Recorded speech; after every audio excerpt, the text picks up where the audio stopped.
what is like your go-to if you can get it, this is the one that you want, something like research wise that you can find on someone?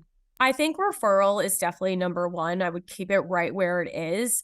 I always like to say this and share this tips on cold call, but if you can't book the meeting on a cold call, the next best thing you could do is gain any single piece of information that you can, grab and use to head in the right direction. So I'll always say to people, listen, it sounds like you're not the right person. Who is? And if they give me a name, I'll always ask if it's okay to use their name that I could reach out to, because then within 30 seconds, I could hang up the phone with them, call that person they recommended to, and use that person's name in the hook.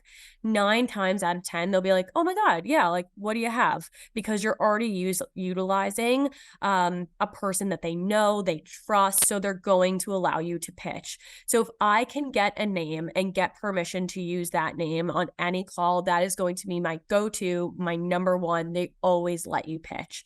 So if you can't close, if you can't get a meeting on a cold call, just get any single piece of information, ask who the right person might be, and then ask if you could, permission to use their name for that next call. Because it's so easy. It's such a quick win. And you can actually like go ahead and implement it within the next 20 seconds on your next call. So referral is always my go-to, but they're probably a little bit harder to get. But I always say like work smarter, not harder, because that call is probably going to guarantee you a pitch if you have a referral in mind.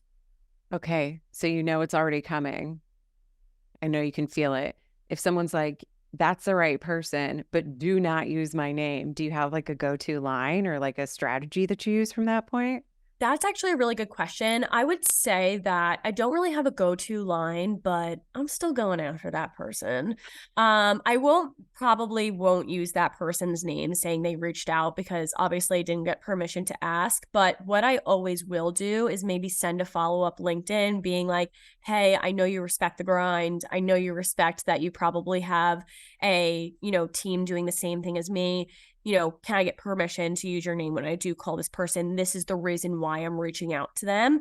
I think always making sure that you're giving them a reason why is going to be really important. And 9 times out of 10, they'll say, actually, you know what? You can respect what you're doing. I have a team of my own, so always follow up. Don't ever take no as like the final answer, especially in sales.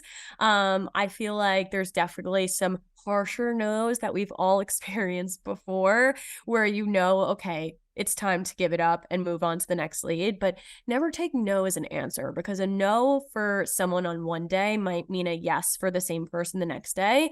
Everyone's going through something. Everyone has a busy day at work here and there. You might just be catching someone on a one-off bad day. I have literally been told to bleep bleep off on a cold call, and then call that same person the next day, not referencing the call before, and have booked a meeting with that same person. So, never take no as an answer right off the bat, because there's ways around it.